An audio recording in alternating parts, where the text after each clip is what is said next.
à tous, merci d'être avec nous. Il est 8h à Tel Aviv, à la une de l'actualité ce matin. L'intifada des couteaux aux mains des enfants. 3 attentats hier, l'un d'entre eux au cœur de Jérusalem. Les terroristes, des cousins âgés de 11 et 14 ans.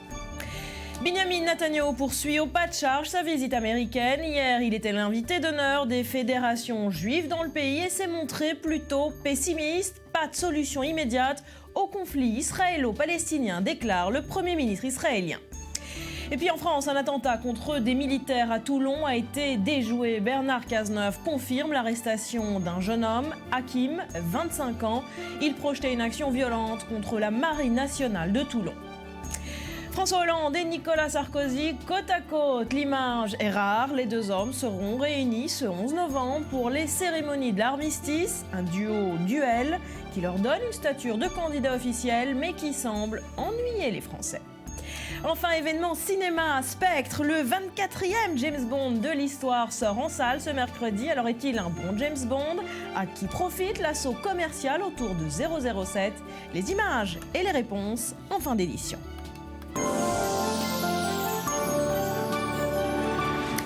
Voilà pour les titres. Binyamin Netanyahu enchaîne donc les meetings et les discours. Avant de quitter Washington, ce soir, il doit rencontrer John Kerry. Hier, au cœur de ses déclarations, le conflit israélo-palestinien. Alors que le pays est toujours sous attaque terroriste, pour Binyamin Netanyahu, il n'y a pas de solution immédiate à la question du mont du Temple et de Jérusalem. Océane Nicole. Un discours tourné très largement sur le conflit israélo-palestinien. Pour la deuxième journée de sa visite à Washington, Binyamin Netanyahu a pris la parole ce mardi devant les principales organisations juives des États-Unis. Alors que depuis des semaines, les attentats sont quotidiens dans la région, Binyamin Netanyahu ne voit pas d'avenir de paix possible pour le moment. Il y a Jérusalem et en particulier le mont du Temple. Et je pense que c'est indissociable. Pour l'instant, je ne vois pas de solution concrète pour ça. Et je pense que cela doit rester sous la souveraineté israélienne. C'est la seule façon d'empêcher que la situation n'explose. 2 dossiers sensibles et piliers du conflit qui doit être résolu pour permettre d'aplanir les différends israélo-palestiniens. Et pour Netanyahou, pas question de renoncer à la souveraineté israélienne ni à la nécessaire reconnaissance d'un État juif par les Palestiniens. Aujourd'hui, la raison principale pour laquelle il n'y a pas de paix avec les Palestiniens est leur refus continuel à reconnaître Israël comme État juif. C'est la vérité. S'ils reconnaissent l'État juif, on aura une solution. Après une rencontre dite fructueuse avec Barack Obama, Binyamin Netanyahu s'est lancé dans une opération séduction de la communauté juive locale. Lors de son discours, il a rappelé l'alliance d'Israël aux États-Unis. Je crois que ce qui est important, ce n'est pas seulement l'engagement du président Obama du renforcement de la sécurité d'Israël sur les 10 années à venir, mais également son engagement à maintenir une avance technologique militaire d'Israël pour qu'Israël puisse se protéger, seul contre toute menace. C'est ça le plus important. Le Premier ministre israélien terminera sa visite avec une rencontre avec le secrétaire américain John Kerry. Il rejoindra le sol israélien dans la soirée. Binyamin Netanyahu ne croit donc pas en une solution avec les Palestiniens dans l'immédiat. C'est ce qu'il déclare hier. Seulement, Daniel, il a déclaré plus ou moins le contraire la veille à Barack Obama. Non, ça ne se contredit pas. Pour Binyamin Netanyahu, il n'y a pas de solution actuellement, tant que le conflit aura pris continuera dans sa dimension religieuse. Ce conflit est devenu religieux. Le problème, ce ne sont pas les implantations pour Binyamin Netanyahu, ce ne sont pas les territoires, mais un territoire, le mont du Temple. Et ceux qui placent le mont du Temple au cœur du conflit, c'est-à-dire les Palestiniens, comme ils le font depuis quelques semaines, eh bien, empêchent tout compromis, tout règlement. Alors, je suis prêt, dit Binyamin Netanyahu, à un règlement de 2 États pour 2 peuples, mais il faut désamorcer le paramètre religieux de ce conflit. Voilà, et dans l'immédiat, il n'y a pas de solution. Donc pour le Premier ministre israélien, autre déclaration, il détaille sa vision peut-être de ce conflit et envisage une démarche unilatérale dans les territoires de Cisjordanie. Ça veut dire quoi? Alors, lorsqu'on parle d'une démarche unilatérale, ce n'est pas très bien perçu dans la société israélienne. Bien sûr, Binyamin Netanyahu a déjà pris des initiatives unilatérales dans les territoires comme la levée de plusieurs barrages, la possibilité de mieux circuler pour les Palestiniens. Mais ce n'est pas de ça dont on parle. S'il s'agit d'une initiative unilatérale, eh bien cela fait grincer des dents en Israël parce que historiquement, eh bien, il y a eu 2 précédents qui n'ont pas été des réussites, qui ont été de cuisants échecs. Le premier retrait unilatéral, c'est le retrait israélien du Sud-Liban en mai 2000, qui a donné suite 6 ans après à la seconde guerre du Liban, donc échec. Et le second retrait unilatéral, c'est le retrait de la bande de Gaza en août 2005 qui a donné suite à de multiples conflits auxquels on a assisté au cours des dernières années. Et donc dans la population israélienne, parler d'unilatéralisme, eh bien c'est perçu comme une marque de faiblesse. Cela ne résout pas les problèmes. Ceux qui veulent fuir les problèmes, eh bien ces problèmes-là vont les rattraper. Et donc l'unilatéralisme ne peut pas être une solution. Cela peut inquiéter la population israélienne. Voilà pour ces précisions. Et puis le chef de l'opposition, Bougie Herzog, est lui aussi également en ce moment aux États-Unis. Il a réagi à ces déclarations du Premier ministre. C'était au micro de Tal Shalev. On l'écoute. Je pense que nous n'avons pas d'autre choix que de nous orienter vers une séparation avec les Palestiniens et vers la solution qui consiste à avoir 2 États. Je ne contrôle ni le cœur ni le cerveau du Premier ministre et tout ce que je peux dire, c'est qu'il a la responsabilité historique d'une chose. Si nous n'avançons pas vers une solution à 2 États, nous perdrons les caractéristiques fondamentales et la nature du pays qui font d'Israël la terre du peuple juif. Évidemment, je ne pense pas que nous devrions blâmer qui que ce soit aujourd'hui. Ce que je peux dire au vu de mon entretien avec le ministre des Affaires étrangères John Kerry, c'est qu'il est essentiel pour nous de créer une opportunité dans la région, de se baser sur un arrangement régional qui aurait pour fondation une convergence d'intérêts avec les pays arabes modérés pour qu'ensemble nous puissions combattre la terreur, faire face à l'extension de Daesh et nous diriger vers une paix avec les Palestiniens. C'est de ça dont j'ai parlé avec Kerry. Voilà, des déclarations faites à l'ombre de la spirale de violence qui sévit toujours en Israël. Après 10 jours de calme, Jérusalem, à nouveau le théâtre de plusieurs attentats hier. L'un d'entre eux a été commis par des enfants, poignards à la main, 2 cousins âgés de 11 et 14 ans. Maël Benoliel. La ville 3 fois sainte, de nouveaux théâtres d'attaques au couteau, une première ces 10 derniers jours. La première aux environs de midi à un arrêt de tramway côté est de la ville. 2 jeunes Palestiniens âgés respectivement de 12 et 13 ans, armés d'un couteau, s'en prennent à un agent de sécurité du tramway. Il le blesse sérieusement, mais le vigile parvient tout de même à faire utilisation de son arme et blesse grièvement à son tour l'un des 2 assaillants. Son complice est appréhendé dans la foulée. Je me rendais chez un ami à côté d'ici, à Pisgat Ze'ev. Quand j'ai traversé, j'ai vu que les enfants étaient sous contrôle au niveau de l'arrêt du tram. Quelques agents de sécurité en sont sortis. Puis très rapidement, la police est arrivée.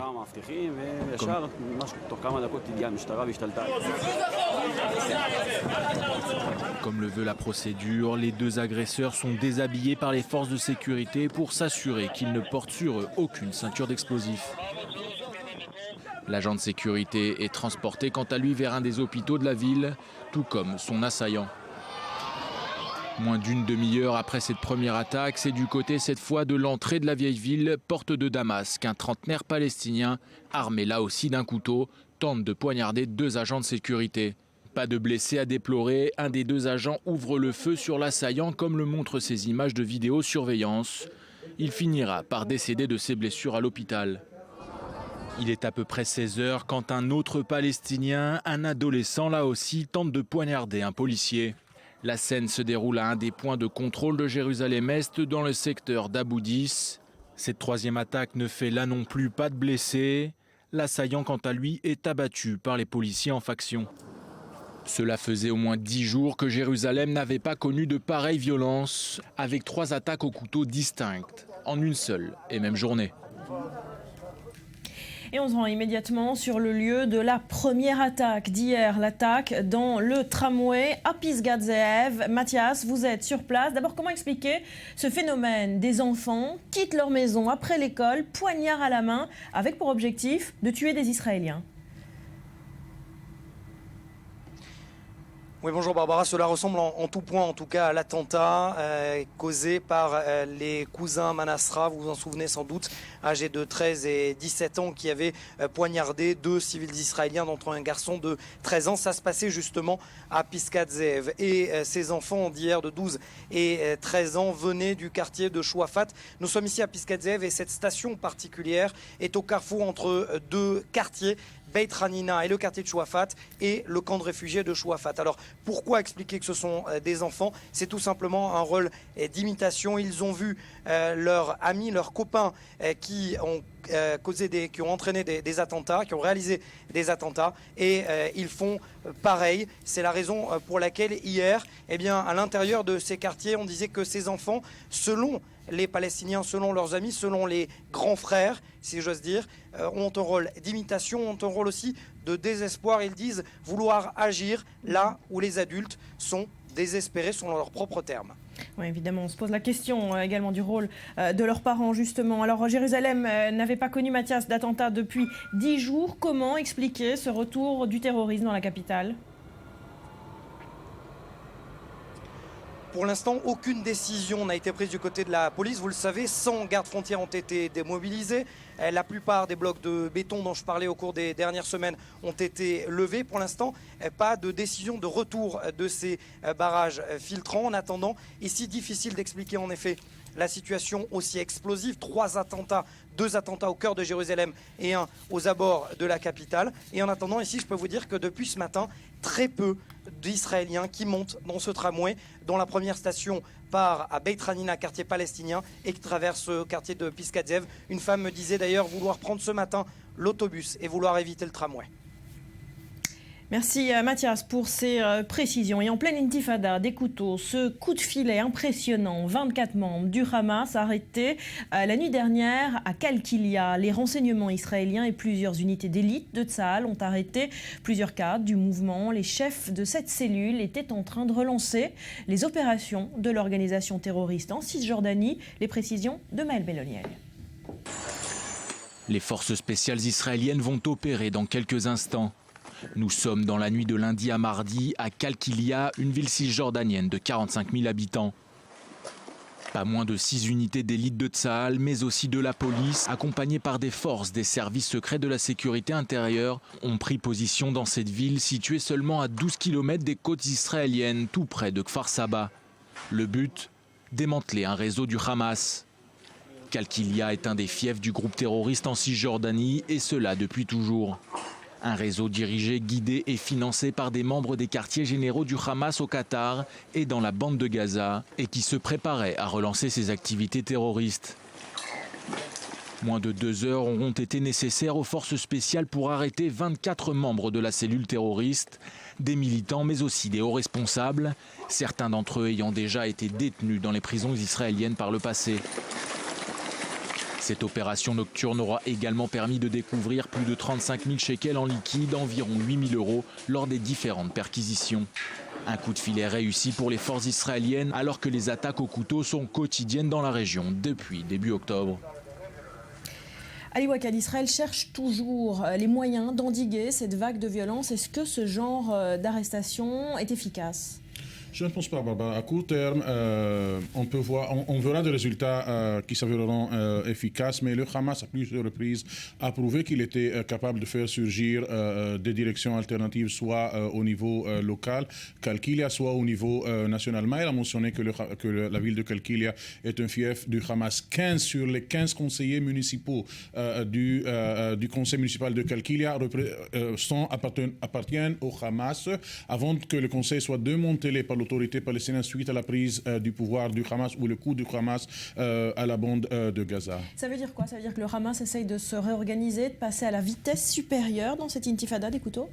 Ce n'est pas un secret que le Hamas essaie de faire revivre ses infrastructures civiles, religieuses en Cisjordanie, mais je ne pense pas qu'à l'heure actuelle, il est intéressé à vérifier, à examiner la patience ou la réaction du gouvernement israélien. Le Hamas essaie de revivre d'un côté ses infrastructures religieuses, militaires, civiles, etc. Il a des cellules dormantes en Cisjordanie, mais à présent, il se satisfait à inciter à la continuation de cette vague, à un embrasement général en Cisjordanie, tout en s'éloignant militairement d'être impliqué directement dans ces opérations, justement pour éviter que la riposte de l'armée israélienne n'arrive pas à la bande de Gaza, parce que personne ne garantit au Hamas que si jamais il y a une rétaliation israélienne, elle se réduira à la Cisjordanie. Alors, dernière information intéressante, c'est que cette opération a également permis la saisie de 35 000 shekels en liquide. Les responsables israéliens précisent que cette cellule est financée directement par les QG du Hamas au Qatar. Qui est derrière ce financement ? Quand j'ai entendu la somme, j'ai souri, Barbara, parce que dans ces dernières semaines, l'autorité palestinienne a découvert des dizaines de millions de dollars par rapport à 35 000 Évidemment, dollars. c'est très peu. La direction du Hamas au Qatar comme en Turquie au Qatar comme en Turquie, encore une fois, on voit des sommes immenses d'argent justement pour financer. Le Hamas a des investissements en Turquie. Quand un Israélien y va en Turquie pour un hôtel, et probablement il ne sait pas qu'une certaine partie du prix sera considérée comme des profits pour le Hamas en Turquie. Pour le Qatar, la direction générale du Hamas se trouve au Qatar. Le Hamas a une machine très expérimentée dans la mobilisation de l'argent. Mais Barbara, je répète, à mon avis, pour le moment, je ne vois pas comment est-ce que le Hamas sera intéressé à confronter l'armée israélienne. Merci pour ces précisions. Dans le reste de l'actualité, en France, un attentat contre des militaires à Toulon a été déjoué. Bernard Cazeneuve confirme hier l'arrestation d'un jeune homme, Hakim, 25 ans, arrêté par la DGSI il y a 10 jours. Il projetait une action violente contre la Marine nationale de Toulon. Les précisions de Myriam Aman. C'est un scénario devenu désormais classique. Sur les réseaux sociaux, Hakim, un Toulonnais de 25 ans, commence par soutenir publiquement les thèses djihadistes. C'est ainsi qu'il entre en contact avec un Français en Syrie, un membre de l'État islamique. De fil en aiguille, son contact parvient à le convaincre de rejoindre à son tour les rangs de Daesh. À 2 reprises, Hakim tente de se rendre en Syrie, sans succès. Il est finalement interdit de sortie du territoire début 2015, ce qui finit par le décider à frapper sur le sol français. Sa cible, la base navale de Toulon. Il a l'intention de s'y introduire et de tuer des marins avant de mourir en martyr. Ce qu'Hakim ne sait pas, c'est qu'il est surveillé depuis 1 an par la Direction générale de la sécurité intérieure en raison justement de sa radicalisation. Fin octobre, il reçoit un colis en provenance de Chine. À l'intérieur, un couteau de combat et 2 cagoules. La DGSI estime alors que le danger est imminent et l'interpelle. En détention, le candidat au djihad admet le projet d'attentat, mais il n'aurait pas eu le temps d'élaborer un plan d'attaque précis. Myriam, que peut-on dire de plus sur cette tentative d'attentat à Toulon ? Eh bien d'abord, ce qu'il faut retenir, c'est sans aucun doute le profil de ce terroriste. L'arrestation date du 29 octobre et n'aurait sans doute pas été révélée sans ces informations qui ont fuité dans la presse, au petit journal de Canal+, et puis ensuite confirmées par de nombreuses radios et télévisions. Alors il envisageait une action violente sur la base militaire de Toulon. Pourquoi spécifiquement Toulon ? D'abord parce que c'était une occasion de viser des militaires français, mais également parce que c'est là-bas qu'est regroupée la majorité de l'équipement naval français. Et le signal était clair, on vise autant les citoyens que ces forces armées françaises qui se battent aujourd'hui contre Daesh. L'autre chose qui est intéressante, c'est que la DGSI avait donc repéré ce terroriste et le suivait depuis 1 an, suivait sa trace. La DGSI qui est donc passée à l'acte une fois qu'il a tenté de se procurer des armes. Il s'agit encore une fois d'un apparent loup solitaire, bien qu'il ait un contact en Syrie qui lui aurait recommandé de passer à l'acte. Et il faut également souligner que cette radicalisation, si elle avait donc été détectée, a permis cette fois-ci d'arrêter un attentat. Mais les chiffres du ministère de l'Intérieur sont bien sûr très inquiétants. 370 interpellations dans le cadre de la lutte antiterroriste. Un risque terroriste permanent, précise Bernard Cazeneuve, et 100% des attentats ne pourront pas être arrêtés. Alors, vous le disiez, la cible, ce sont des militaires français. C'est une réponse qu'a voulu ce terroriste aux opérations françaises en Syrie ? Sans aucun doute. Et il faut encore une fois souligner que le contingent français de djihadistes est pour le moment le plus élevé pour Daesh. Aujourd'hui, c'est le premier contingent de djihadistes européens, du moins. On parlait d'une hausse de 130% sur la seule année dernière, avec déjà 1281 djihadistes repérés. Et ça, c'est seulement ceux qui sont repérés. Parce qu'il y a également ce phénomène de radicalisation sur lequel le gouvernement français met l'accent au cours de ces derniers mois avec des campagnes médiatiques, mais surtout un suivi très précis de la DGSI et des fiches sur chacun de ces personnages donc radicalisés et susceptibles de devenir des djihadistes en action sur le sol français. Rappelons que cet homme a tenté à 2 reprises de rejoindre la Syrie et qu'il agissait donc là de frapper Daesh, pour Daesh de répondre à la France qui a déjà frappé Daesh à 4 reprises dans le sein de la coalition internationale. 2 de ces frappes avaient visé justement des camps d'entraînement de djihadistes étrangers. 2 autres frappes avaient directement touché Daesh au portefeuille sur des centres d'hydrocarbures. Voilà pour la menace terroriste qui continue de peser sur la France. En politique, cette petite phrase qui fait beaucoup de bruit depuis hier. Emmanuel Macron favorable à accroître la part de mérite dans la rémunération des fonctionnaires. Nouvelle sortie remarquée du ministre de l'économie, bien décidé à poursuivre ces réformes. On l'écoute. Maintenant, regardez la réalité des choses. Il y a beaucoup de fonctions qu'on donne à des fonctionnaires qui pourraient l'être par des gens qui ne le sont pas. Et on garantit des emplois à vie, parfois de manière indue, sans même passer par des concours. Et ça, c'est pas juste. Et moi, je pense qu'il faut accroître la part, en effet, de mérite, la part d'évaluation dans la rémunération de la fonction publique. C'est une façon de le moderniser. Simplement, la performance, quand on est fonctionnaire, elle ne se mesure pas forcément comme dans l'entreprise. Parce qu'on est en charge de l'intérêt général. Voilà pour cette petite phrase. François Hollande et Nicolas Sarkozy seront côte à côte. L'image est rare, mais les deux hommes seront bel et bien réunis ce 11 novembre pour les cérémonies de l'armistice. Un duel qui leur donne une stature de candidat officiel, qui les arrange bien, mais qui semble ennuyer les Français. Rudy. Oui, alors en 2012 et en 2013, Nicolas Sarkozy avait décliné l'invitation tout simplement parce qu'il était en retrait de la vie politique. En 2014, son agenda ne lui permettait pas d'être là, mais il sera bien là ce matin en 2015. Il a confirmé, son entourage l'a confirmé. C'est donc en qualité d'ex-chef de l'État que Nicolas Sarkozy a été convié, mais c'est désormais finalement le chef de l'opposition et surtout potentiel futur candidat en 2017 qui va se présenter face à Hollande et qui sera présent ce matin. Alors ça fait la 9e fois, on a vu les images, 9e fois depuis 2012 que les deux hommes seront photographiés côte à côte. On peut citer dans les précédents exemples évidemment la journée du 11 janvier 2015 ou encore le 8 mai 2012, juste après l'élection de François Hollande, où Nicolas Sarkozy l'avait convié aux cérémonies du 8 mai. Mais alors, ce qui interpelle les observateurs, c'est que désormais, ce sont plus des candidats pour 2017 qui vont se rencontrer que des chefs d'État. François Hollande, lui, il multiplie les déplacements de candidats et de son côté, Nicolas Sarkozy commence, lui, à revenir sur ces thèmes fétiches comme la sécurité, comme il l'a fait dans une interview la semaine dernière. Alors, comment comprendre que cette fois, Sarkozy ait accepté donc l'invitation ? Je vous le disais, il est en campagne dans son entourage. On dit, je cite, qu'il est là pour montrer qu'il est pleinement engagé pour son pays, c'est clair. Alors même si le duel Sarkozy-Hollande en quelque sorte démarré, il s'agit aussi pour Nicolas Sarkozy d'agir sur le terrain interne, celui de son propre parti, le parti Les Républicains, parce que Sarkozy le sait, il aura fort à faire dans son propre camp face à Alain Juppé, plus crédible que jamais. Donc voir l'ancien chef de l'État face à Hollande ce matin va en quelque sorte redorer le blason de Sarkozy, le représidentialiser en quelque sorte. Ils vont peut-être vite en besogne, les deux hommes. Rien ne dit qu'ils se retrouveront face à face pour 2017. En tout cas, c'est la hantise des Français de revoir un duel Sarkozy-Hollande. Ce serait pour beaucoup d'électeurs finalement le signe du non-renouvellement des idées et du non-renouvellement de la classe politique pour les années à venir, les années 2020. Mais surtout, ne dites pas ça aux deux protagonistes qui, eux, y croient dur comme fer. Ils affûtent leurs armes, leurs stratégies, chacun de leur côté. Donc, premier acte ce matin.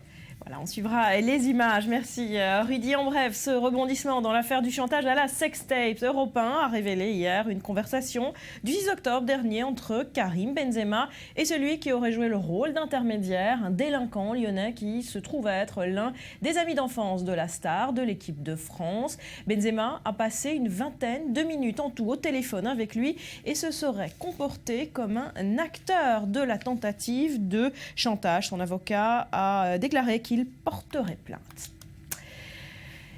Discussion et polémique au Parlement français. Ces jours-ci, il faut dire qu'il est question de modifier l'une des lois les plus controversées de ces dernières années, la fameuse loi Evin qui restreint très fortement la publicité sur l'alcool. Certains députés souhaitent en effet assouplir cette loi. Les explications de Léa Berdugo. L'amendement présenté par des députés de la majorité est critiqué jusqu'au sein du gouvernement. La ministre de la Santé, Marisol Touraine, l'a qualifié de désastreux. Cet assouplissement de la loi Evin a été maintenu ce lundi en commission parlementaire. Il s'agit de distinguer publicité et information sur le vin. L'amendement à la loi santé a été soutenu par plusieurs députés et sénateurs de régions viticoles.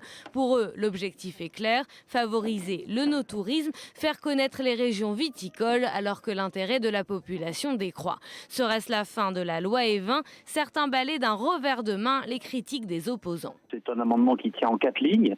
Tous les autres articles de la loi Evin demeurent.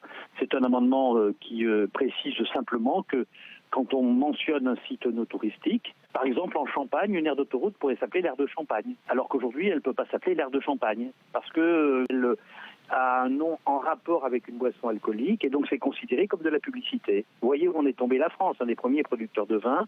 Pour l'ANPA, l'association de prévention de l'alcoolologie et d'addictologie, cet amendement est diabolique car il permettra de libérer la publicité pour tous les alcools et cela quasiment sans limite. La publicité va pouvoir inonder les écrans de télévision, de cinéma qui étaient interdits au motif que ce n'est plus de la publicité, mais simplement de la communication. Donc c'est la fin de la loi E20 sans lui changer une virgule. Selon les contradicteurs de cet amendement, la nouvelle loi favorisera les grands groupes alcooliers au lieu des petits producteurs de vin. Faux, répondent les défenseurs. L'amendement avait été voté cet été par le Parlement, mais retoqué par le Conseil constitutionnel. C'est une victoire pour la cause animale. Direction les États-Unis. Le célèbre parc d'attractions aquatiques SeaWorld en Californie est sous le feu des critiques depuis plusieurs mois. Il est accusé de maltraiter les animaux et voilà qu'il annonce la suppression de l'une de ses attractions vedettes avec des orques océanicoles.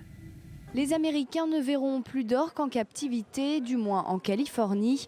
Le célèbre parc d'attractions aquatiques SeaWorld de San Diego a annoncé qu'ils allaient progressivement supprimer le spectacle d'orques, une attraction pourtant phare qui sera remplacée par une nouvelle attraction éducative.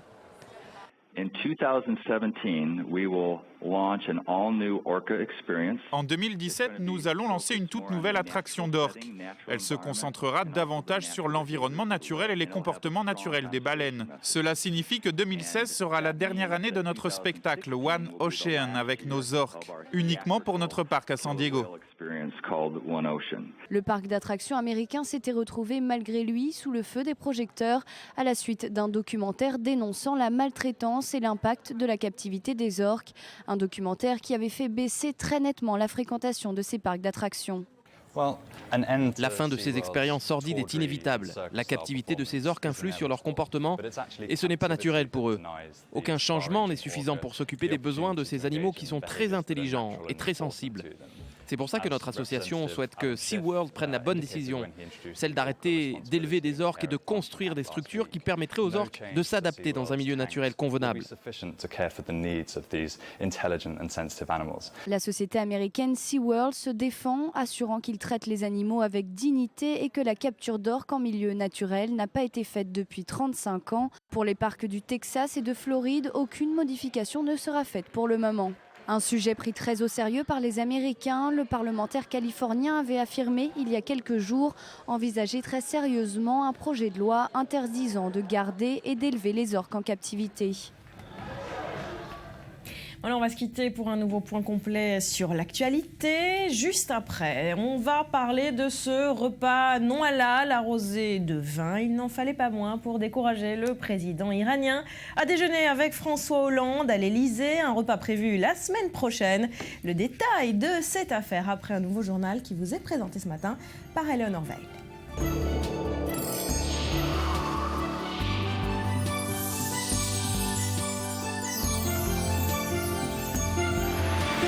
On est de retour sur le plateau du Morning. Merci d'être avec nous. On poursuit avec cette affaire. Il y a quelques mois, la révélation d'une recrudescence de cas de cancer du poumon dans la région de Haïfa en Israël avait choqué l'opinion.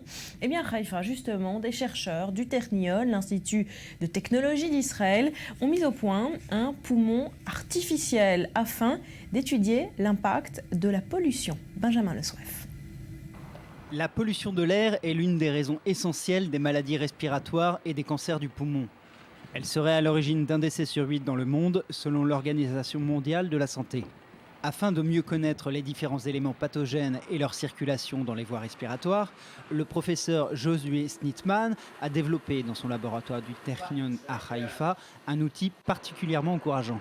Nous n'avons pas recréé un poumon ou deux poumons en entier, simplement on a essayé de restituer et de reconcevoir les plus petites échelles des poumons, donc la partie alvéolaire.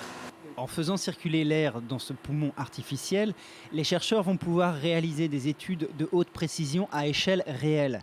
Des études destinées à comprendre quels phénomènes interviennent lors de l'inspiration de particules dans les tréfonds des voies respiratoires, avec en perspective la possibilité de développer des traitements plus efficaces contre les maladies. Pour vous donner un ordre d'idée, en particulier chez les enfants qui souffrent de maladies respiratoires, l'asthme, le pourcentage de ces aérosols, de ces médicaments qui arrivent dans les poumons de nos enfants est bien en dessous de 20%, je dirais plutôt 5%. Les études du comportement des particules toxiques présentes dans l'atmosphère s'étaient révélées jusqu'alors très délicates compte tenu de la taille de ces éléments. Elles étaient menées sur des animaux ou alors les scientifiques procédaient à des simulations informatiques. Le défi technologique a été finalement surmonté par l'utilisation de la microfluidique, une technologie d'une vingtaine d'années similaire à celle utilisée dans la fabrication de puces informatiques. D'abord, vous faites le moule en utilisant une salle blanche. Ensuite, vous versez le plastique dessus, vous faites cuire dans un four, puis vous le démoulez et vous le collez sur la vitre. Ici, on voit des particules d'encens se déplacer à l'intérieur des canaux. C'est comme si on avait un aperçu de ce qui se passe à l'intérieur de nos poumons, parce que personne ne peut réellement voir dans les poumons. L'une des premières conséquences de l'exploitation de ce type d'outils pourrait être l'abandon du recours aux animaux pour ce genre de recherche. En offrant une simulation réaliste d'un poumon humain, l'invention va permettre de faire avancer la recherche sur l'impact de la pollution. Mais elle pourrait surtout représenter une perspective importante pour l'ingénierie d'organes artificiels. Et vous l'avez sans doute remarqué, à chaque jour, depuis plusieurs semaines, son nouveau chiffre alarmant ou sa nouvelle étude. À 3 semaines de la COP21, le climat est au cœur de tous les débats dans le monde politique et médiatique. Rudy, on en vient à se demander si cela est vraiment un hasard. Pourquoi l'année de tous les records climatiques coïncide avec l'agenda diplomatique? Alors, ici, même hier, je vous parlais déjà d'un rapport du climat central, celui qui parlait de la montée des eaux avec ces images spectaculaires. Hier également, le Met Office britannique et l'Organisation météorologique mondiale ont séparément annoncé le franchissement d'un seuil symbolique, celui du 1 degré d'augmentation de la température, si on la compare à l'ère pré-industrielle. Alors pour être honnête, il y a 2 choses à observer. Oui, les études et les conclusions scientifiques s'enchaînent et sont publiées dans un timing qui est très réfléchi. C'est évidemment qu'elles ont plus de chances d'être reprises par les journalistes du monde entier. Donc pour un scientifique, c'est le moment de sortir une étude. Et puis il y a une réalité, c'est que 2015, c'est effectivement l'année la plus chaude depuis 1880. Alors sur les 10 mois les plus chauds de l'humanité depuis 1880, il y en avait à peu près 1400, eh bien 6 sont des mois de l'année 2015. C'est un fait. Alors cela est effectivement dû à des facteurs humains comme la concentration en CO2 qui augmente, mais aussi à un phénomène météo tout à fait naturel qui arrive tous les 3 et 7 ans, qui s'appelle El Niño et qui fait lui aussi augmenter les températures. Alors au-delà de la réalité climatique, on la comprend, vous venez de l'expliquer, il y a aussi la réalité politique. Est-ce qu'on assiste à une récupération politique du dossier du climat? On le voit pour Barack Obama, mais pour François Hollande aussi. Ouais, justement, on va le voir. Mais alors effectivement, le thème du climat, c'est un thème qui fait largement consensus dans les opinions. Personne ne viendra vous dire que polluer et salir la planète, c'est super, peut-être à part Donald Trump. Mais un des meilleurs exemples de tentative de récupération de la COP21, justement, vous l'avez dit, ça nous est arrivé hier des États-Unis. À peine sa page Facebook inaugurée, le président Barack Obama lance un message extrêmement green. Alors je le lis, nous devons protéger notre belle planète pour nos enfants et nos petits-enfants. Cela implique d'adopter des mesures décisives pour lutter contre le changement climatique une fois pour toutes. Alors on l'avait dit ici la semaine dernière en parlant des climato-sceptiques, pour un politique en fin de mandat, eh bien c'est l'ultime chance de laisser une trace dans l'histoire de l'humanité avec un thème qui fait largement consensus. Voilà, le voilà à l'écran, l'image de Barack Obama sur sa toute nouvelle page Facebook.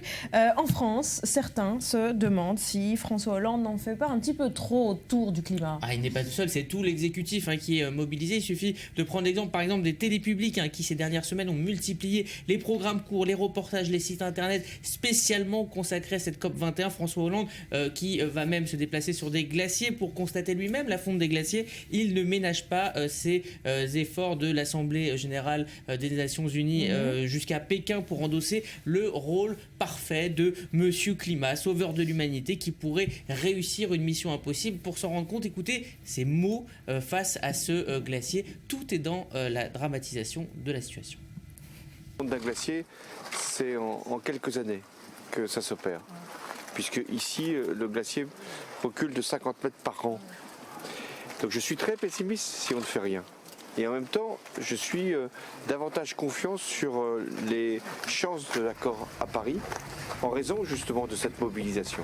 En fait, vous l'aurez compris, s'il réussit, ce sera un héros parce qu'à la base, la mission est quasiment impossible. Mais est-ce que ça marche? Est-ce que le réchauffement climatique intéresse vraiment les Français? Alors, moins qu'on puisse dire, c'est que pour l'instant, les Français ne prennent pas du tout le train qu'on aimerait leur faire prendre. Selon une étude IFOP, 57% d'entre eux se disent certes intéressés par cette COP21, mais seulement 21% d'entre eux en parlent comme un enjeu, on parle du réchauffement climatique comme un enjeu majeur. Ils sont bien plus préoccupés par d'autres thèmes comme le chômage ou la lutte contre le terrorisme. Voilà pour les priorités des Français. Et alors que l'écologie est au centre des attentions, on vient de le dire, on s'arrête sur un concept, la glanerie, récupérer des déchets pour leur donner une seconde vie. Exemple à Toulouse. Dans une déchetterie toulousaine, Khaled Kenan récupère tout ce qui peut encore servir. Ce container, c'est une vraie caverne d'Ali Baba. Là, par exemple, vous avez les habits. À côté, vous avez l'électronique. Ça peut être de n'importe quel objet. Tout ce qui est électronique qui fonctionne avec des piles ou autres. Là, vous avez la ferraille tout au fond. Ce qui sera vélo, frigo. Il y a quelques mois, un usager a même déposé une voiture avec la carte grise. Des objets qui vont connaître une deuxième vie ici, à la glanerie. Le mobilier est réparé, la vaisselle lavée. L'association a été créée il y a plus de 10 ans dans le but de recycler les déchets des usagers toulousains. 35 salariés en réinsertion remettent à neuf ces objets en tout genre. Aurore Franc, co-responsable de l'association, met aussi la main à la pâte. Donc je suis en train de mettre des prix sur les objets pour qu'ils partent en magasin. Ça sort des ateliers, ça a été nettoyé, réparé. Et après, voilà, c'est pour aller être mis en vente. Chaque année, ce sont près de 500 tonnes de déchets qui sont ainsi recyclés. Une démarche écologique. L'association fait partie du réseau français des ressourceries qui s'attache à récupérer et valoriser ces ordures ménagères. Ça diminue la production de déchets puisqu'il y en a moins qui sont à gérer à l'incinération. On va aussi limiter le prélèvement et la ressource naturelle. Le tout fonctionne en circuit court, un concept qui limite la production de gaz à effet de serre. La glanerie propose également des cours de sensibilisation à l'environnement pour permettre aux nouvelles générations d'adopter les bons réflexes. Et dans ce contexte, cette question à contre-courant. Et si le réchauffement climatique ne faisait pas que le malheur des uns, mais aussi le bonheur des autres? Les viticulteurs britanniques pourraient en effet bénéficier du réchauffement climatique pour leur production viticole. Julia Galantia. Le climat change, le vin aussi. En Angleterre, l'évolution de la météo, associée à un sol calcaire, a largement bénéficié au vin effervescent anglais, qui représentait les 2/3 des plus de 6 millions de bouteilles produites en 2014. Déjà, certains vignobles produisent des pinots noirs de très grande tenue, de quoi réjouir les producteurs. Les pays chauds ont du mal à gérer les changements climatiques. Il y a moins d'eau, il fait trop chaud, etc. Et donc ça devient compliqué de cultiver les raisins dans ce genre d'environnement, tandis qu'en Angleterre, ils profitent du changement climatique. L'Angleterre compte aujourd'hui plus de 600 vignobles, la plupart d'entre eux se situent dans le sud-est du pays, mais quelques domaines fleurissent bien plus au nord et en Écosse. Plumpton College est la première et unique école de viticulture britannique. Elle a ouvert ses portes au milieu des années 90. Tout un symbole pour un pays qui, il y a 30 ans, ne figurait même pas sur la carte des pays viticoles. Chris Foss est directeur du département vin de l'école. L'industrie du vin britannique est sans doute parmi les plus dynamiques et elle connaît l'une des plus fortes croissances au monde. Le vin pétillant en particulier devient plus populaire. C'est très sympa de faire partie d'une telle industrie qui se développe de manière si importante et qui fournit tant d'occasions pour nos étudiants. Au grand chamboule tout climatique, il y aura des perdants et des gagnants. Les vignerons allemands et polonais se frottent les mains et demain, des vins d'Angleterre, de Belgique, de Suède et même de Norvège seront dégustés. Quant à la vigne et au vin français, ils ont encore de belles décennies devant eux, pour peu qu'ils sachent s'adapter. Et de vin, justement, il en est beaucoup question en ce moment dans les couloirs de l'Élysée. Un repas non halal, arrosé de vin français. Il n'en fallait pas moins pour décourager le président iranien à déjeuner avec François Hollande. Un repas prévu la semaine prochaine. Betsabé. Oui, et du coup, pas de déjeuner, pas de dîner non plus. L'info avait été révélée par le média RTL. L'Iran avait demandé, comme très souvent, un menu halal et la suppression des bouteilles d'alcool à table, l'islam interdisant la consommation d'alcool. Sauf que la requête de la République des Mollahs a été rejetée. Motif, la France refuse de déroger aux traditions républicaines des repas officiels. Soit pas question de bousculer le protocole et de tirer un trait sur la sélection de vins français prévus donc au menu. Alors toujours selon RTL, l'option d'un petit déjeuner aurait été évoquée par l'Élysée pour se faire en quelque sorte pardonner, pour trouver un compromis, mais écartée par la partie iranienne qui aurait considéré cette variante un petit peu trop légère, un peu trop cheap. Alors que reste-t-il comme option ? Un goûter, semble-t-il. Et oui, c'est un simple entretien de 2 heures qui devrait finalement avoir lieu. Les petits gâteaux pour le goûter, ça on ne sait pas. On imagine. En revanche, le vin, c'est une question qui revient souvent dans la diplomatie iranienne. Exactement. C'est pas une première. Entre la France et l'Iran, les diplomaties concernées n'en sont pas à leur premier coup d'éclat en la matière. Le fameux goûter, c'est ce à quoi Khatami et Chirac déjà se sont résolus en 1999, après que le même genre de couac s'est produit. Un dîner est alors prévu avec au menu boissons non alcoolisées pour les autres musulmans, et puis pour les autres, ils ont droit au vin français, sauf que Téhéran ne le voit pas de cet œil. Les critères islamiques sont clairs et habituellement respectés lors des visites du président à l'étranger. C'est ce que boude alors Téhéran dans un communiqué. D'ailleurs, l'Italie avait cédé de son côté. C'est donc lors d'un goûter, effectivement, que les deux parties se sont rencontrées. Autre confrontation directe était en 2004. Le ministre du Commerce iranien est reçu à Bercy. Malheur, des bouteilles de vin sont présentes sur la table, défie la délégation iranienne qui, elle, menace de s'en aller. La France tient bon. Et puis, énième refus de plier pour la France en 2009, c'est Nouri al-Maliki qui est reçu en France. Il apprend que du vin figure au menu du déjeuner, exige qu'on le retire. Maliki annule le déjeuner parce que la France encore ne plie pas, rencontrera Sarkozy plus tard. Et oui, on a compris. Le fameux goûter, terrain d'entente franco-iranien. D'ailleurs, l'entente, c'est possible entre Paris et Téhéran. Rendez-vous le 17 novembre. On verra que probablement la signature de plusieurs accords sont attendus entre les deux puissances. Autour de thé et de petits gâteaux, donc les pour gâteaux, le président iranien. David Cameron abat ses cartes. Le Premier ministre britannique a remis sa copie hier sur le Brexit, le retrait des Britanniques de l'Union européenne. Dans une lettre au président du Conseil européen, il dévoile ses exigences pour mener campagne en faveur du maintien de son pays dans l'Union. Chloé Demoulin. Elle avait été quelque peu éclipsée par le dossier grec et la crise des migrants. La question du maintien du Royaume-Uni dans l'Union européenne est de nouveau sur la table. Fort de sa large victoire aux dernières élections, le Premier ministre David Cameron a promis un référendum sur le sujet d'ici fin 2017. Contrairement à certains de ses amis conservateurs, le Premier ministre est loin d'être partisan du Brexit, c'est-à-dire de la sortie de son pays de l'Union européenne. Mais il entend se servir de cette échéance pour faire pression sur Bruxelles afin de réformer les institutions.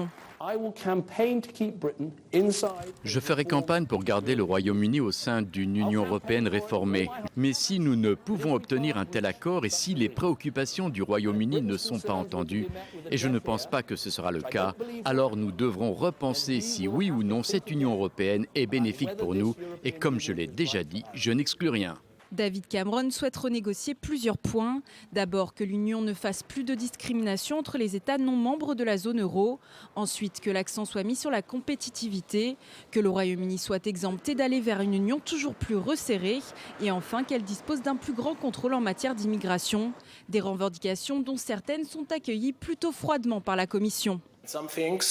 Certaines choses sont hautement problématiques car elles touchent aux libertés fondamentales de notre marché intérieur.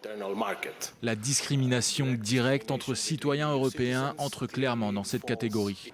Signe que les négociations entre le Royaume-Uni et les dirigeants de l'Union européenne vont réserver encore quelques nuits blanches à Bruxelles. À suivre, dans le Morning, on reviendra sur la visite américaine de Benjamin Netanyahou. Parmi les déclarations choc à retenir, son soutien à la communauté juive réformée, la grande majorité des juifs américains, un courant qui fait débat en Israël. On se retrouve après un nouveau journal.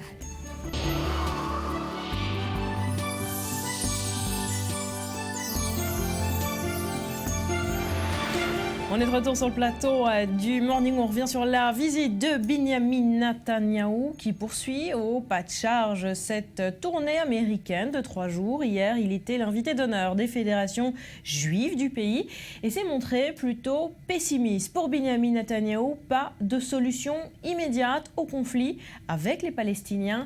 Le détail avec Océane Nicole. Un discours tourné très largement sur le conflit israélo-palestinien.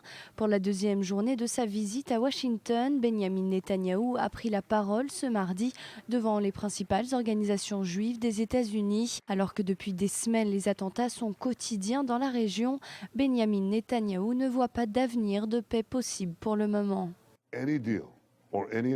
Il y a Jérusalem et en particulier le mont du Temple. Et je pense que c'est indissociable. Pour l'instant, je ne vois pas de solution concrète pour ça. Et je pense que cela doit rester sous la souveraineté israélienne. C'est la seule façon d'empêcher que la situation n'explose. 2 dossiers sensibles et piliers du conflit qui doit être résolu pour permettre d'aplanir les différends israélo-palestiniens. Et pour Netanyahou, pas question de renoncer à la souveraineté israélienne ni à la nécessaire reconnaissance d'un État juif par les Palestiniens. Aujourd'hui, la raison principale pour laquelle il n'y a pas de paix avec les Palestiniens est leur refus continuel à reconnaître Israël comme État juif. C'est la vérité. S'ils reconnaissent l'État juif, on aura une solution.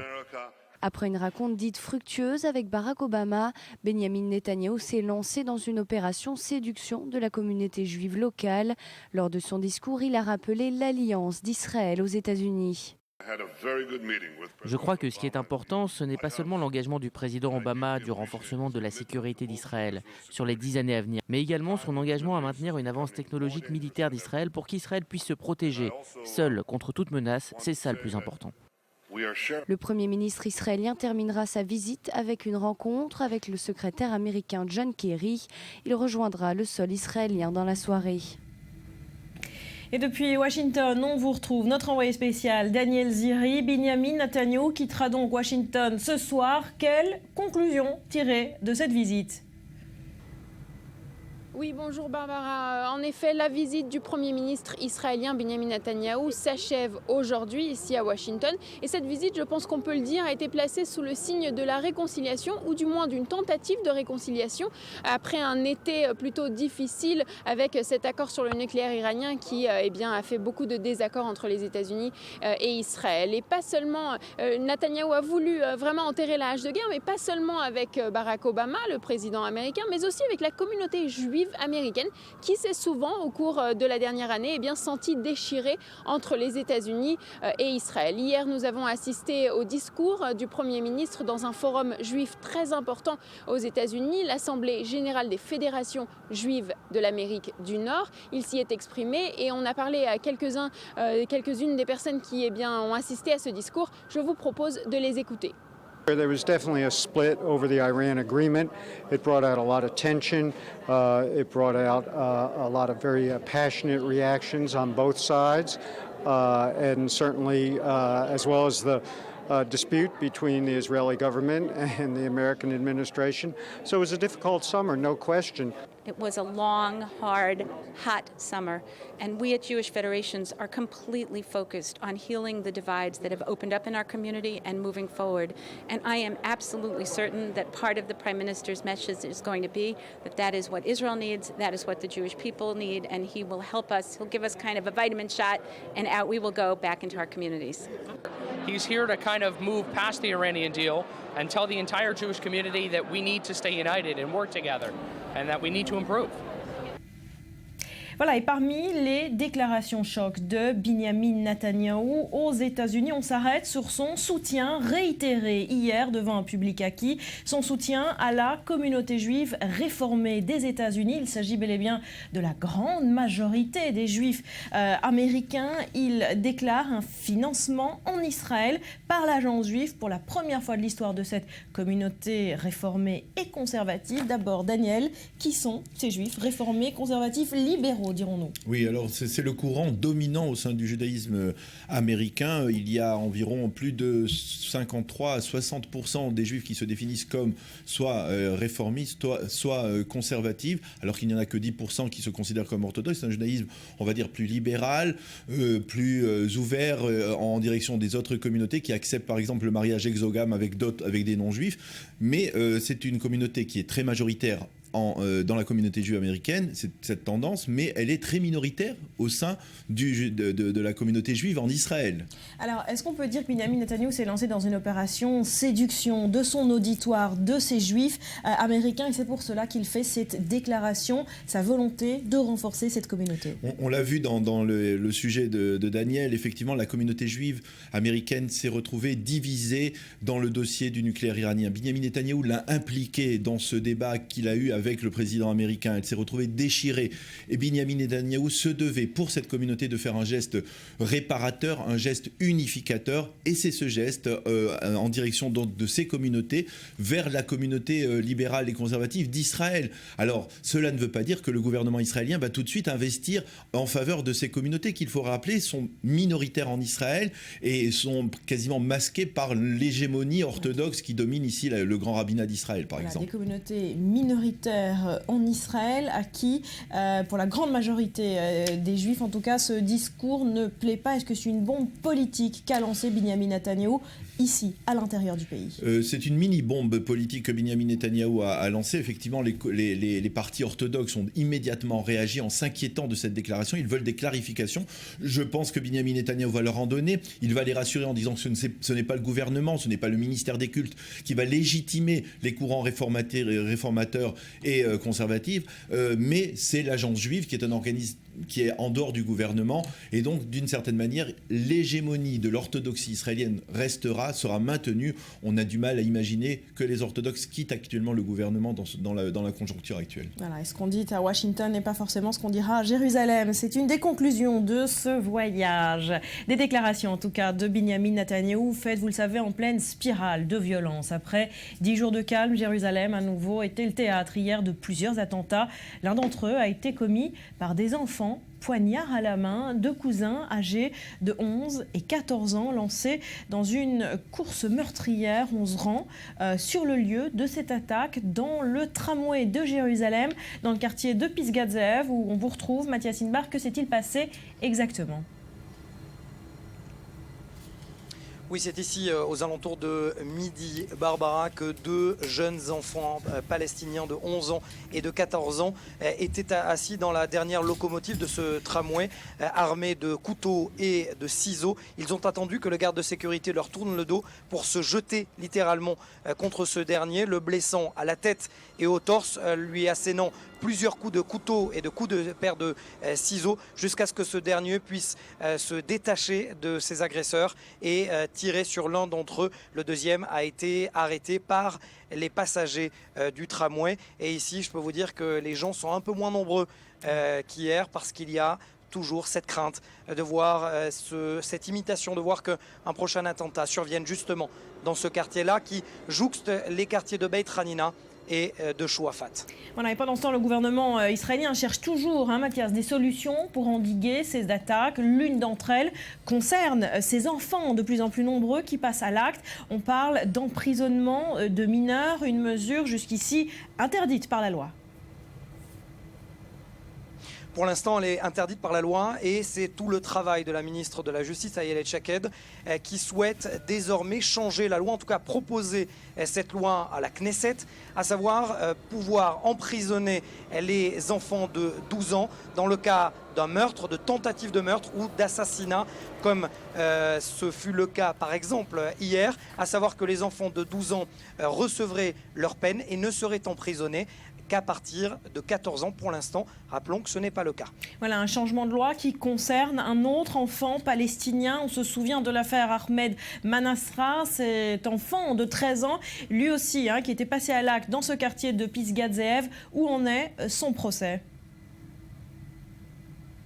Oui, ça s'était passé véritablement à quelques 500 mètres de là où nous sommes, Barbara. Cet enfant, Ahmed Manasra, de 13 ans, qui avait poignardé un autre enfant, justement, de 13 ans. Et normalement, selon son avocat hier, il aurait dû plaider coupable pour accélérer la démarche judiciaire et surtout ne pas aller en prison, parce qu'il faut le savoir, rappelons-le, il faut avoir 14 ans pour aller en prison en Israël. Et coup de théâtre hier, il a plaidé non coupable et pour l'instant, l'affaire est toujours entre les mains des juges. Ahmed Manasra est pour l'instant accusé de tentative de meurtre et tentative d'assassinat sur mineurs et sur civils israéliens. Et si l'affaire continue, à savoir jusqu'en janvier, puisque ça sera la date d'anniversaire d'Ahmed Manasra, ce dernier ira directement en prison. Voilà, il aura 14 ans dans 2 mois, ce qui pourrait tout changer. Merci pour ces précisions, Mathias. Autre chose à présent, l'espionnage informatique bat son plein au Moyen-Orient. Cette fois, ce sont des hackers iraniens qui ont été démasqués. Leurs cibles, des Israéliens, des généraux, des scientifiques et des physiciens nucléaires. Maxime Pérez. Une opération cybernétique d'envergure orchestrée par l'Iran. La première depuis la signature de l'accord sur le nucléaire en juillet dernier. Les hackers seraient rattachés aux gardiens de la Révolution et avaient établi une liste de 1600 cibles à espionner, d'Israël aux États-Unis, en passant par l'Arabie Saoudite et des opposants iraniens. Il aura fallu 3 mois à la société israélienne Check Point pour neutraliser ce groupe qui s'était formé en 2014. Son mode opératoire plutôt simple, le phishing, l'envoi de courriels électroniques malveillants, capables de voler des données sensibles. Quand nous avons identifié cette attaque cybernétique, nous avons décidé de décrypter la provenance du mail. Après un travail de renseignement sur cette même source, nous avons été surpris de découvrir que l'ordinateur d'où est partie l'attaque n'était pas protégé. Les ingénieurs de Check Point parviennent à saisir toutes les données informatiques de l'ordinateur iranien. Ils comprennent d'abord que l'opération vise d'anciens généraux israéliens et même des scientifiques nucléaires. Mais surtout, démasquent le commanditaire de cette attaque. Nous avons trouvé des indices digitaux qui nous ont menés tout droit à cet homme, Yasser Balaghi, diplômé de l'université islamique d'Azad en Iran et un expert en sécurité informatique. Cette négligence a facilité le travail de la société Check Point, qui doit traiter chaque jour des centaines de milliers de menaces informatiques pour le compte de ses clients à travers le monde. Ces dernières années, la République islamique d'Iran tente d'accroître ses capacités cybernétiques, notamment offensives, mais le fossé technologique reste important avec Israël. Les Iraniens semblent encore loin de ce que rapportent les agences de renseignements occidentales, mais c'est un monde en constante évolution et nous continuerons de veiller à ces développements dans les années à venir. Plus connu à travers les célèbres attaques des virus Stuxnet et Flamme, une guerre technologique acharnée continue de se dérouler dans l'ombre entre Israël et l'Iran. Une guerre de plus en plus totale. Et avant de se quitter pour un nouveau journal, direction Dublin, où vient de se clôturer la 5e édition du Web Summit, le grand rendez-vous de la planète geek et une occasion unique pour les jeunes entrepreneurs de faire découvrir aux investisseurs leurs innovations sur place. Plusieurs start-up israéliennes qui ont saisi l'occasion. Reportage Nathalie Erlich avec le Radio Amel. Bienvenue au Web Summit, la conférence qui réunit le monde du high-tech. Ils sont plus de 40 000 participants, originaires de 134 pays. Au programme, 3 jours de formation, d'échanges et de rencontres en plein cœur de la capitale de la technologie, Dublin. Et cette année, plusieurs entrepreneurs israéliens sont de la partie. Ils nous présentent des startups de renom, comme Hear Me Out, Save Beyond ou encore TimeNote. Il y a des dizaines de startups israéliennes présentes au Web Summit cette année. Les gens de Waze sont venus précédemment et c'était vraiment très bien. Toubouya et Takei, plein de startups géniales. Israël est un pays fantastique pour la high-tech. Il y a beaucoup d'émulation. Movit, l'une des plus célèbres startups israéliennes, a aussi répondu présent. Son président a animé 3 ateliers où il a insisté sur la création de villes intelligentes qui utilisent le high-tech pour améliorer les services urbains. Il a aussi loué le pouvoir de la passion. C'est très important de travailler avec des gens passionnés. À Waze, une fois qu'on a trouvé des personnes passionnées par le trafic public, elles nous ont aidé énormément à promouvoir notre application dans leur propre pays. À Dublin, les participants ne se contentent pas de parler affaires, ils font aussi des affaires. Nous avons trouvé des opportunités à l'international, des investisseurs vraiment intéressants. Et oui, c'est un événement vraiment génial. C'est donc un événement gagnant-gagnant pour les startups israéliennes. Elles échangent avec les plus influents du monde du high-tech et avec les médias internationaux. Cerise sur le gâteau, le billet d'avion est bien moins cher que pour aller à San Francisco. À suivre dans le morning, cet événement cinéma Spectre, le 24e James Bond de l'histoire, sort en salle ce mercredi. Alors est-il un bon James Bond à qui profite l'assaut commercial autour de 007? Les images et les réponses après un nouveau journal qui vous est présenté ce matin par Eleanor Veil.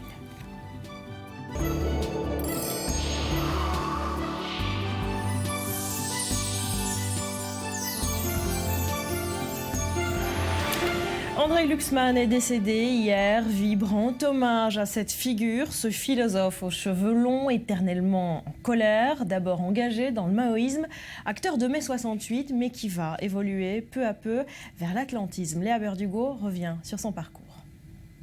Sa vie a été guidée par la colère et l'indignation. Parmi ses derniers combats, l'appel à la mobilisation pour la Syrie, l'Ukraine ou encore le Darfour. Il y a 300 000 morts en 3 ans au Darfour, il y a 2 millions de réfugiés expulsés de leur terre dans la misère la plus noire. On ne demande pas à quelqu'un pourquoi il trouve ça insupportable, on demande aux autres pourquoi ils ne sont pas là. Né dans une famille juive d'Europe centrale, il est caché pendant la Shoah. Sa mère rejoint la résistance. À la libération, André Glucksmann s'engage au Parti communiste puis devient proche des milieux maoïstes. Il est même l'une des figures des événements de mai 68. Mais quelques années plus tard, il opère un revirement intellectuel. Avec les nouveaux philosophes, il rompt avec le marxisme et lutte ardemment contre le totalitarisme. Dans les années 70, André Glucksmann réussit à réconcilier les deux adversaires, Raymond Aron et Jean-Paul Sartre, autour de la cause des boat people vietnamiens. Dès lors, il n'a cessé de dénoncer. Lors de la guerre de Yougoslavie, le philosophe s'insurge contre les crimes génocidaires commis en Bosnie et alerte l'opinion sur les guerres menées par Vladimir Poutine en Tchétchénie. Au fil des années, l'écrivain passe à l'atlantisme et soutient l'intervention américaine en Irak. Il est favorable au raid français en Libye et à une intervention internationale en Syrie. En 2007, l'intellectuel surprend tout le monde en soutenant Nicolas Sarkozy, dont il s'éloigne. En cause, le rapprochement qu'il a opéré avec Vladimir Poutine. Événement cinéma Spectre, le 24e James Bond de l'histoire, sort en salle ce mercredi. Voilà, il faut vraiment être en hibernation pour pas le savoir. Hein. Vous devez vous aussi être forcément au courant. Donc ça s'appelle 007 Spectre. Il faut plus l'appeler James Bond, même si c'est le nouveau James Bond. C'est le 4e avec Daniel Craig dans le rôle du plus célèbre espion british. Également, on retrouve au casting Léa Seydoux, la française, Christophe Waltz, l'autrichien, et Monica Bellucci, l'italienne. On regarde la bande-annonce et on revient ensuite pour tout plein de secrets dévoilés sur la saga. Vous n'aviez aucun pouvoir de décision. Aucun. Pourquoi Mexico? Que faisiez-vous là-bas? J'avais grandement besoin de vacances. Alors, James, qu'est-ce qui se passe? On dit que vous êtes fini. Vous en dites quoi, vous? J'en dis que vous n'en êtes qu'à vos débuts. Magnifique, non? Elle monte à 100 en 3 secondes 2, et elle a plus d'un tour dans son sac. J'ai une dernière chose à vous demander. Qu'avez-vous derrière la tête?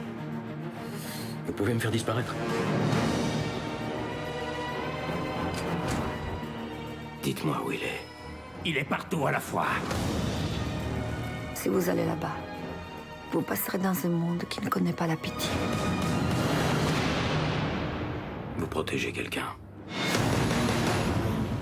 Laissez-moi, allez-vous-en! Pourquoi je vous ferai confiance? Parce qu'avec moi, au moins, vous avez des chances de rester en vie. Cette organisation, vous connaissez son nom? Elle s'appelle Spectre. Et savez-vous qui fait le lien entre tous ces gens? Moi. Bienvenue, James. 1000 fois vous avez croisé mon chemin, mais sans jamais me voir. Vous en avez mis du temps.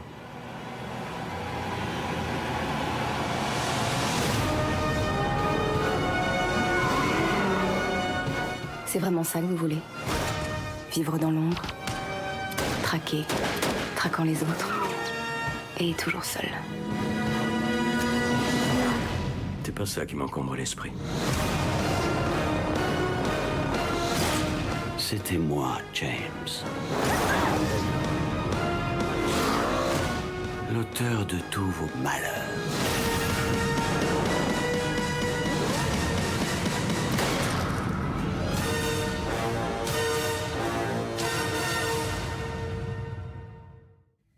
Voilà, le 11 novembre, c'est aujourd'hui, ça sort donc en salle partout en France aujourd'hui. À l'heure, vous nous parliez de secrets croustillants autour du film, allez-y. Ben, vous savez déjà que James Bond a bel et bien existé, alors mais il occupait un poste à milieu, des casinos feutrés, des usines qui explosent ou encore ces laboratoires du MI6. Il était ornithologue, en effet. Ian Fleming, le romancier créateur du personnage de James Bond, était un passionné d'ornithologie. Le voilà, le véritable James Bond en chair et en photo. Il comptait parmi ce Ian Fleming, parmi ses auteurs de chevet, ce certain James Bond, ornithologue donc. Il est mort à 89 ans en 89. Alors comme Ian Fleming, donc le créateur de James Bond, avait utilisé le nom de James Bond gratuitement tout au long de sa carrière, il a autorisé à cet ornithologue d'utiliser le nom de Ian Fleming s'il le désirait dans ses travaux. Jusqu'à présent, on n'a pas retrouvé d'oiseau qui s'appelle Ian Fleming.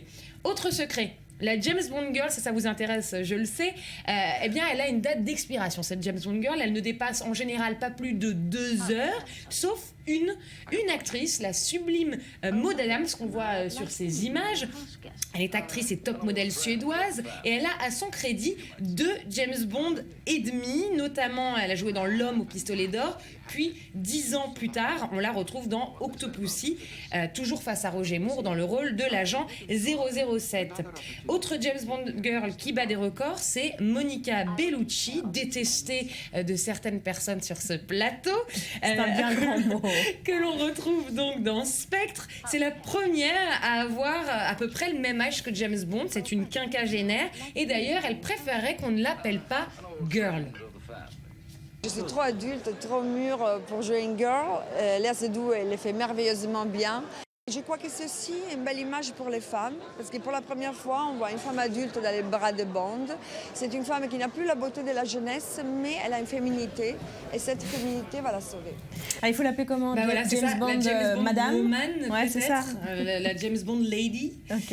Voilà, mais en tout cas pas girl. À l'occasion de la sortie de James Bond aujourd'hui, je vous propose, et par la même occasion d'ailleurs, téléspectateurs aussi, de tester vos connaissances en Bond. Combien? Voilà, ça me donne la réponse directement. Combien y a-t-il eu d'acteurs qui ont interprété James Bond? Je suis incollable en Bond.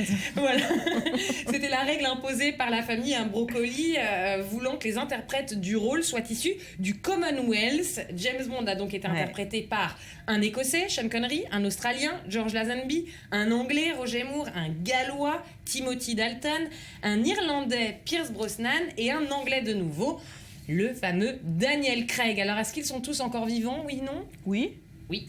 Exactement, ils sont tous encore vivants et peuvent commenter du fait que Daniel Craig serait vraisemblablement l'unique véritable James Bond, puisqu'on croit véritablement qu'il pourrait tuer. C'est le seul à être, selon pour les autres les précédents James Bond, capable véritablement de tuer. J'aime beaucoup Daniel Craig. Alors il faut dire que Sean Connery, pour moi, c'est tout de même le James Bond original, mais Daniel Craig, je trouve, remplit bien la mission. Alors, quelle est la voiture préférée de James Bond? La Porsche? Pas du tout. Metsabé, pas d'idée.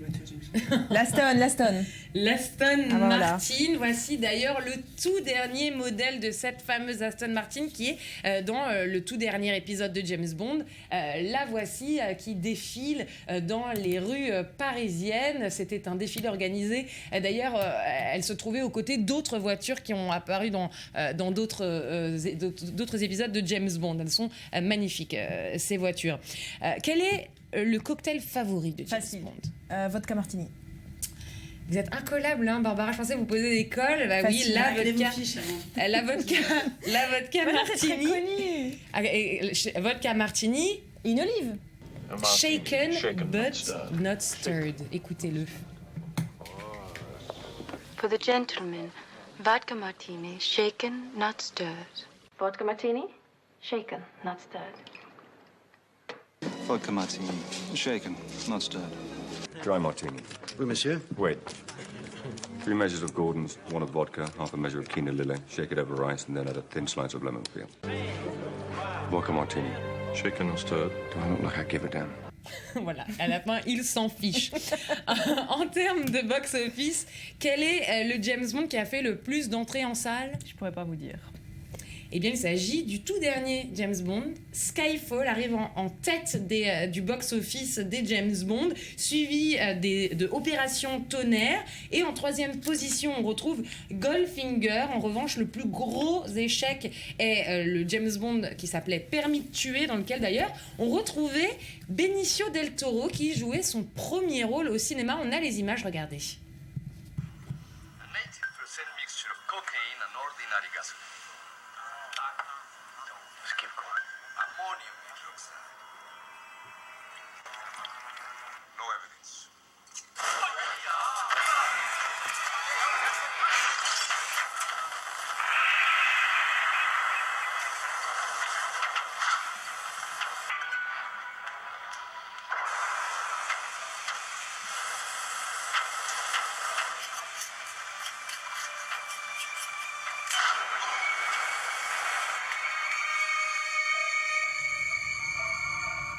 Voilà, toujours méchant Benicio del Toro, mais plutôt beau garçon, hein, avec des kilos en moins. C'est vrai, pas mal. Voilà, vous nous avez refait notre culture Bond, merci. Laetitia, ça sort donc aujourd'hui, on l'aura compris. En Israël, le mois de novembre, placé sous le signe de la gastronomie. Tel Aviv accueille en ce moment un événement original baptisé les Tables Rondes. Les meilleurs restaurants de la ville reçoivent des cuisiniers du monde entier. Benjamin Le Souef y était pour nous. Tel Aviv, la nouvelle destination culinaire. Avec la première édition des Tables Rondes, la ville continue de soigner sa réputation de fleuron de la gastronomie en invitant des chefs étrangers à venir en résidence le temps de quelques soirées pour faire déguster au public israélien leur savoir-faire. C'est au Blue Rooster qu'ont débuté les réjouissances. Le chef Shaul Ben Aderet accueille pour l'occasion le restaurant The Fat Radish, l'un des hotspots de la cuisine à New York. Un choix qui s'est imposé à lui en toute évidence. L'idée du Fat Radish et ma cuisine sont très similaires. Des plats très simples, tous les ingrédients se répondent. Pas de décoration ou de superflu. Une nourriture simple, une nourriture saine, beaucoup de légumes. L'atmosphère du restaurant est presque la même. Rome, Athènes, Londres, Barcelone, Berlin et Amsterdam sont les autres villes représentées au cours de l'événement. Une opportunité pour les chefs internationaux d'apporter leur propre philosophie de la table, mais aussi de partager la culture culinaire israélienne. C'est de ça dont il s'agit, des gens qui viennent du monde entier, qui se rencontrent, qui sympathisent et qui travaillent ensemble. On est venu ici juste pour donner de l'amour, pour dispenser notre message de joie et de nourriture vraie. On trouve que ce serait vraiment cool d'échanger des tables, en quelque sorte, et que plusieurs restaurants viennent à New York, comme ils l'ont fait avec les tables rondes, ici à Tel Aviv. Au menu ce soir-là, petite salade César, crumble de betterave, œufs écossais à l'agneau, ceviche, canard à l'orange et bien d'autres mets raffinés. L'événement qui dure jusqu'au 21 novembre rencontre un très vif succès. Inutile donc de chercher des places. Pour cette première édition des Tables Rondes, tout est déjà complet. Un slipgate, voilà ce qui vous attend si vous sortez de chez vous en slip et muni d'une pelle. Pourquoi faire, me direz-vous? Eh bien, c'est arrivé lundi en France. Un paysan a tenté de chasser des militants, un paysan braconnier, des militants de la cause animale et des journalistes. Une attaque à la pelle qui l'aura rendu populaire sur Internet. Betsabé. Exactement, ça se passe dans les Landes. Donc lundi, l'association LPO, la Ligue de protection des oiseaux, menait une opération de défense des pinsons. Et oui, espèce protégée, alors que les militants démontaient ces pièges à pinsons, eh bien, deux riverains sont apparus soudainement, menaçant les visiteurs avec leurs armes, les insultant, les frappant même. Nous avons pris 3 ou 4 coups de pelle, on est 4 ou 5 dans ce cas, a déclaré Alain Bougrain-Dubourg, le président de la LPO. Or, l'un de ces deux riverains, le voici, il est donc en slip. 15 minutes d'altercation campagnarde jusqu'à ce que les gendarmes n'arrivent, 15 minutes qui auront suffi au cliché exhibant le riverain en slip slip, donc, à faire le tour d'Internet. Et quelques-unes de plus à être détournées avec ce hashtag Slipgate. Donc, exemple, vous allez voir ce tweet qui nous met un petit assortiment de Valbuena et donc ce braconnier. Vous avez le riverain qui attaque donc Valbuena par derrière. Vous avez aussi la pelle et la bête. Regardez, tout le monde y va de son humour. J'arrive à faire sourire Barbara quand même. En ces jours d'armistice, bien sûr, il y a la pelle, non pas du 11 novembre, mais du 18 juin aussi. Ça marche pas mal non plus. La presse internationale en a parlé aussi, de ce Slipgate. Pas exactement, ça a traversé les océans et les continents. Au Canada, CBC consacre ainsi un article à ce fermier français en colère, peut-on lire, celui qui est devenu l'obsession de Twitter, écrit le site d'information, avec les produits dérivés. Regardez, vous avez par exemple ce tweet qui a été repéré par la CBC. Le pack du jour, vous avez donc le t-shirt, le slip et bien sûr la pelle. Voilà, d'autant que notre fermier tant aimé peut aussi se faire sportif. Regardez, la pelle en guise de raquette ou pour le saut en hauteur en fonction des goûts. En fait, vous l'avez à toutes les sauces. Au Royaume-Uni, l'attaque ferait rire la France aux larmes, peut-on lire dans le Télégraphe. Alors bien sûr, il se moque aussi un petit peu de nous. Le New York Times a quant à lui choisi d'illustrer l'histoire avec le profil de dos, un homme qui ne reste pas main à en croire le quotidien américain, celui qui, je cite, incarne les valeurs françaises de résistance et de sans pantalonitude. Voilà, on rappelle quand même que le braconnage, c'est un sujet sérieux, un vrai problème, et que le braconnage sur ces pinsons est illégal en France. Merci Betsabé, c'est la fin de cette édition. Merci de l'avoir suivi. Tout de suite, un nouveau point complet sur l'actualité. On se retrouve demain. Passez une belle journée, portez-vous bien.